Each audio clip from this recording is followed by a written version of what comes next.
हमने last video में देखा था कि मार्केट रिसर्च क्या है और मार्केट रिसर्च की ज़रूरत क्यों है। अब हम इस वीडियो में देखेंगे कि मार्केट रिसर्च कैसे करते हैं। मार्केट रिसर्च के 3 मेन पॉइंट्स हैं, सर्वे, इंटरव्यू और ऑब्जर्वेशन। अब हम एक एक करके इन तीनों के बारे में ब्रीफली जानेंगे। सबसे पहला पॉइंट है सर्वे। तो सर्वे का मार्केट रिसर्च से क्या रिलेशन है और सर्वे मार्केट रिसर्च में कैसे आपको बेनिफिट दिला सकता है। तो चलिए मैं आपको एक एग्जांपल देता हूँ। हमारे देश में कई सारे इलेक्शन होते रहते हैं। आप देखते होंगे आपको हर इलेक्शन से पहले कोई ना कोई मार्केट रिसर्च सर्वे आ जाता है, जहां पर ये बताया जाता है कि किस पार्टी को कितनी सीट मिल रही है। ये कैसे होता है? मार्केट रिसर्च एजेंसी इसका सर्वे करती है और पता लगाती है कि किस पार्टी की हवा चल रही है, और वो सर्वे काफ़ी हेल्प करता है आपकी मार्केट रिसर्च में। अब हम जानते हैं इंटरव्यू के बारे में। इंटरव्यू भी एक ऐसी टेक्निक है जहां लोगों का इंटरव्यू लेकर ये इन्फॉर्मेशन इकट्ठा किया जाता है कि किस पार्टी की हवा चल रही है और कौन सी पार्टी इस बार इलेक्शन में जीतने वाली है। ये सारी इन्फॉर्मेशन आपको इंटरव्यू के हेल्प से मिल जाएगी। तो अब तीसरा सबसे मेन पॉइंट है ऑब्जर्वेशन। तो हम जानते हैं ऑब्जर्वेशन के बारे में। ऑब्जर्वेशन पोलिंग डे के दिन इस बात का ऑब्जर्व किया जाता है कि कौन से लोग किस पार्टी के बारे में ज़्यादा बात कर रहे हैं और किस पार्टी को ज़्यादा वोट जा रहा है। ऑब्जर्वेशन से ये बात कंफर्म हो जाती है कि किस पार्टी को ज़्यादा वोट गया है। जैसे कि आपने देखा होगा कि न्यूज़ वाले वोटिंग का जो रिजल्ट है उसके आने से पहले ही अपना पोलिंग रिजल्ट बताते हैं। Customer research graph. Customer research graph क्या है और कस्टमर रिसर्च ग्राफ में हमें कौन कौन सी इन्फॉर्मेशन इकट्ठा करना है, अब हम इसके बारे में जानेंगे। तो शुरू करते हैं। मार्केट रिसर्च करने से पहले एक चीज़ बहुत इम्पॉर्टेंट है और वो है कस्टमर रिसर्च ग्राफ बनाना। कस्टमर रिसर्च ग्राफ वो चीज़ है जिससे आप अपने कस्टमर को बहुत बेटर समझ सकते हो। कस्टमर की एज क्या है, उसका इंटरेस्ट क्या है, मीन्स उसे कौन सी चीज़ बहुत ज़्यादा पसंद है, वो क्या करना चाहता है, कस्टमर करता क्या है, वो जाता कहाँ है, कस्टमर क्या पढ़ता है, कस्टमर के चैलेंजेस क्या हैं, उसके पेन पॉइंट्स क्या हैं, वो डिसीजन मेकिंग कर सकता है या नहीं कर सकता है। अगर वो प्रोडक्ट खरीदना चाहेगा तो वो आपसे क्या सवाल करेगा। इन सारी चीज़ों का लिस्ट बना लेना बहुत इम्पॉर्टेंट है। तो अब हम देखेंगे कि कस्टमर रिसर्च ग्राफ कैसे बनाते हैं और कस्टमर रिसर्च ग्राफ हमें किस तरह से मार्केट के रिसर्च करने में हेल्प करेगा, इसके बारे में हम आगे देखते हैं।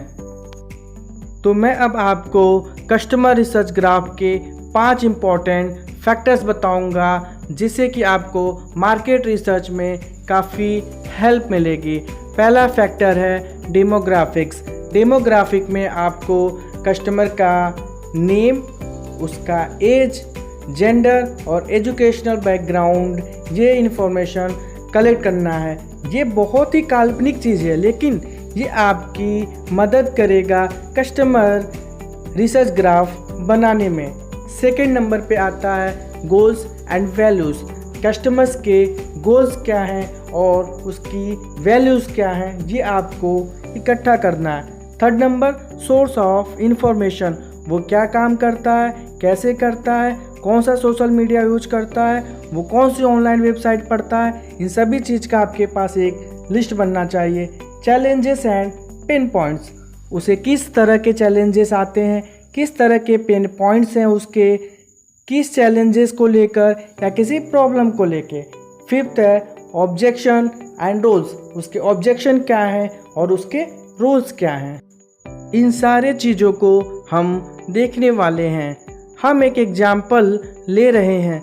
मान के चलिए आप एक टिफ़िन सर्विस शुरू करना चाह रहे हैं और उस टिफ़िन सर्विस में आप उस वर्किंग प्रोफेशनल्स के लिए टिफ़िन सर्विस देना चाह रहे हैं जो अपने घर से दूर किसी दूसरे शहर में काम कर रहे हैं और उन्हें ब्रेकफास्ट, लंच और डिनर की ज़रूरत है।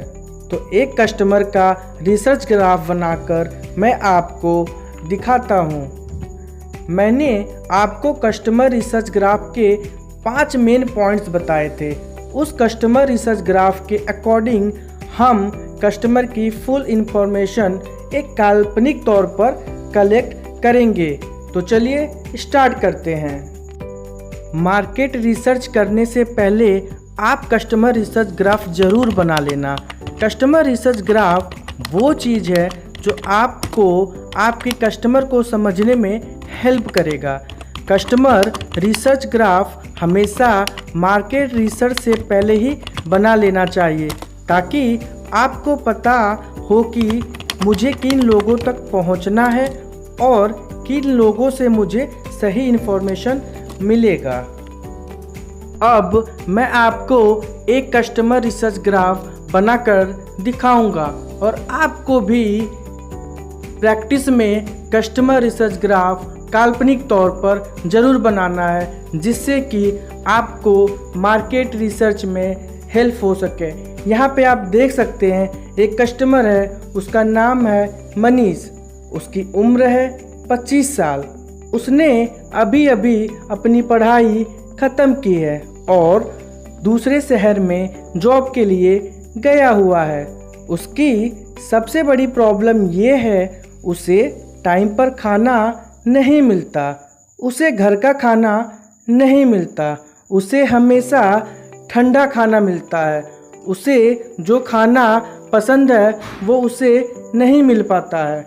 हो सकता है उसे तीखा खाना मिल जाता है जो कि उसे बिल्कुल पसंद नहीं है। उसे स्पाइसी खाना मिल जाता है, उसे स्पाइसी खाना भी बिल्कुल पसंद नहीं है।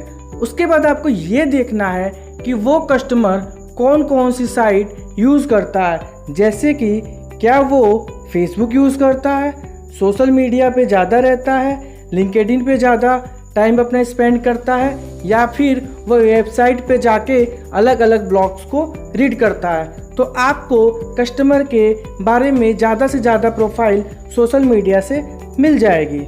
उसके चैलेंजेस और उसके पेन पॉइंट्स क्या हैं? उसे समय पर खाना नहीं मिल रहा है, उसे हमेशा ठंडा खाना मिलता है, या जो खाना उसे मिलता भी है वो बहुत ज़्यादा तीखा मिलता है और बहुत ज़्यादा स्पाइसी मिलता है और उसे तीखा और स्पाइसी खाना बिल्कुल भी पसंद नहीं है। अब उसके ऑब्जेक्शन एंड रोल्स क्या हैं? आपको खाना वो क्यों खरीदे? इसके लिए उसके कोई ना कोई ऑब्जेक्शन होंगे। क्या आपका खाना महंगा है? क्या आपका खाना दूसरों से सस्ता है? अगर सस्ता है तो क्यों सस्ता है? वो किस तरह के रोल में है? क्या वो डिसीजन मेकर है? क्या वो अपने इन्फ्लुएंस से दूसरे लोगों को डिसीजन से इन्फ्लुएंस कर सकता है?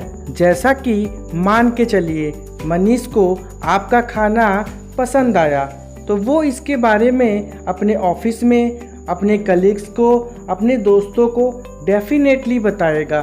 तो इस केस में मनीष ने ना सिर्फ एक डिसीजन मेकर का बल्कि वो आपके खाने का भी इन्फ्लुएंसर बन गया। कस्टमर मार्केट रिसर्च वो चीज़ है जिससे आप अपने सर्वे के लिए कस्टमर को समझ सकते हैं और उन्हीं लोगों का सर्वे कर सकते हैं जो आपके कस्टमर बन सकते हैं। अब हमारा कस्टमर मार्केट रिसर्च तैयार हो चुका है। आगे हम जानेंगे कि सर्वे कैसे